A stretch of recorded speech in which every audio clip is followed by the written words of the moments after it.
안녕하세요. 11월 28일 월요일 마이드라에 오신 여러분들을 환영하고 축복합니다. 여러분, 오늘 오후부터 또 내일 비가 오고 난 후에 수요일부터는 급격하게 날씨가 추워진다고 해요. 갑자기 영하로 떨어진 기온에 동파 위험이 있을 수 있으니 미리미리 대비하시길 바라고요. 또 오늘 저녁 10시에 카타르 월드컵 대한민국과 가나의 축구 경기가 예정되어 있습니다. 대한민국 선수들은 축구에서 승리하시고 저와 여러분들은 말씀으로 승리하시길 바라는 마음 담아 오늘도 힘차게 마이드라를 시작해 보도록 하겠습니다. 자, 출발!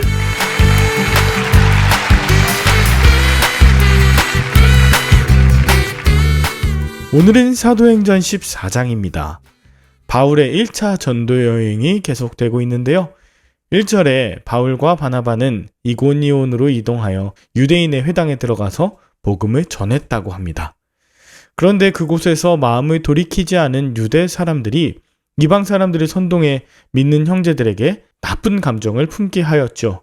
그때 바울과 바나바가 택한 것은 그곳을 바로 떠나는 것이 아니라 오랫동안 거기 머물면서 주님을 힘입어 담대하게 복음을 전하고 또 주님께서 그들에게 표적과 기사를 행하게 하셨으며 은혜의 말씀을 친히 증언하는 것이었습니다.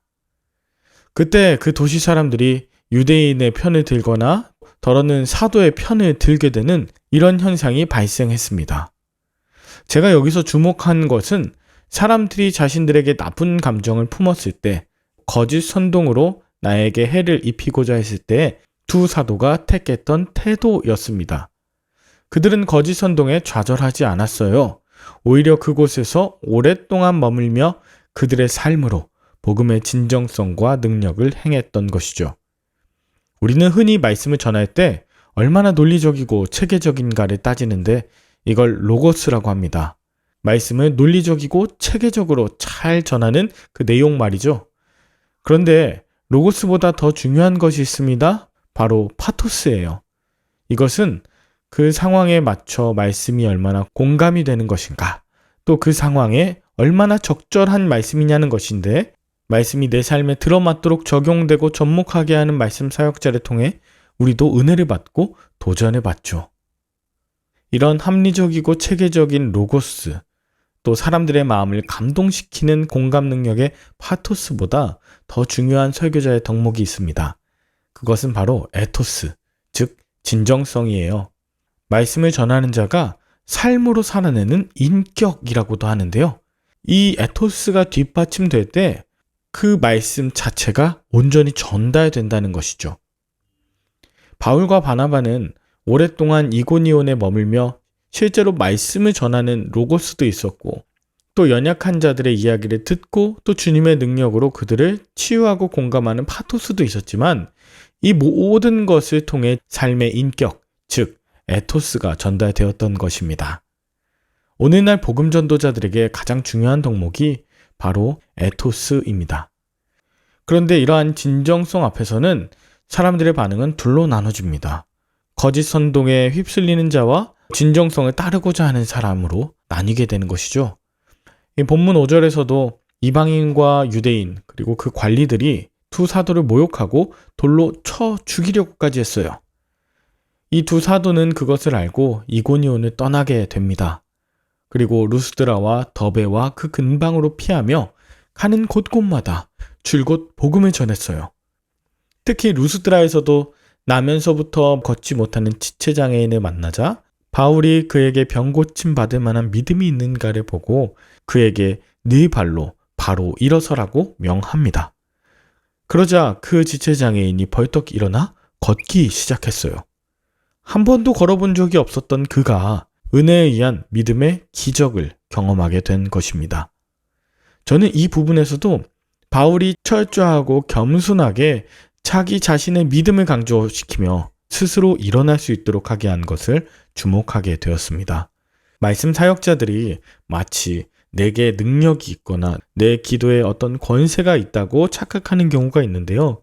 아니죠. 오직 주님께서 그 손을 붙잡아 주시고 그 안에 계신 주님의 능력이 그로 하여금 일어날 수 있도록 나를 통로로 사용해 주신 것 그뿐입니다. 그러니 더더욱 그들의 믿음을 강하게 하기 위해 말씀 사역자들은 손을 얹고 안수하며 기도해야 합니다. 내가 아니라 주님의 능력이 또 그의 믿음이 강건해지도록 하게 하는 사명을 가진 자가 말씀 사역자들인 것이죠. 이런 일이 일어날 때 유대인들이 안디옥과 이고니온에서부터 따라와서 무리들을 충동시켜 바울을 돌로 칩니다. 그리고 바울이 돌에 맞아 죽은 것 같아 성 밖으로 끌어내었죠. 바울 주변에 제자들이 둘러서 걱정하고 있을 때 바울이 일어나 자신이 죽은 것이 아니라 하나님의 은혜로 살았음을 증언하기 위해 다시 그 성 안으로 들어갑니다. 그리고서 그들은 더베 지역으로 떠나 복음을 전하며 많은 제자를 얻은 뒤에 다시 자신들의 돌로 쳤던 루스드라 또 이고니온을 방문하고 비시디아 가운데로 지나 밤빌리아, 버가 순으로 자신들이 전도 여행을 했던 모든 것을 재방문합니다. 바나바와 바울이 자신들을 돌로 쳤던 성에 다시 돌아간 이유는 22절에 나오는데 제자들의 마음을 굳게 하여 이 믿음에 머물러 있으라 권하고 또 하나님 나라를 위해 환난을 겪어야 할 것을 미리 알리게 하기 위함이었어요.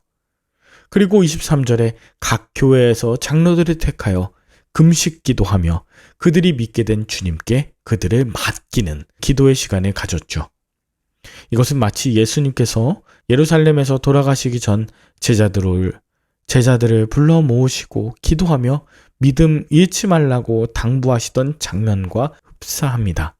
이후 바울과 바나바는 배를 타고 안디옥으로 돌아오는데 그들이 안디옥으로 돌아와서 했던 것 역시 다른 것이 아니었습니다.